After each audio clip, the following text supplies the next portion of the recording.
Propaganda in what sense? एक साधा प्रश्न आहे माझा, की खऱ्याचा प्रचार करायचा नसतो का आपल्या देशात? आपल्या देशात खोट्याचाच प्रचार व्हायला पाहिजे असं काही कुठे अलिखित नियम काही किंवा लिखित नियम वगैरे आहे का?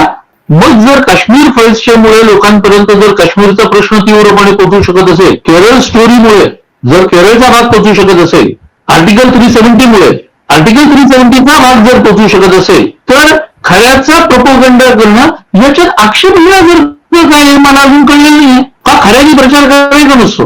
उलट खऱ्याचा प्रचार होईपर्यंत असं म्हणतात की सत्य आपल्या पायामध्ये चप्पल घालतो त्या तोपर्यंत असत्य अख्खं गाव फिरून आलेलं असतं. झालं गेल्या 75 वर्षामध्ये असत्याने अनेक गावं फिरून झालेली आहे. सत्य तर आता कुठे यायला लागले लोकांच्या पुढे, आणि ठाणकावून सांगायला पाहिजे की होय प्रोपगंडा आहे, होय प्रचार आहे. यात चुकीचं काय?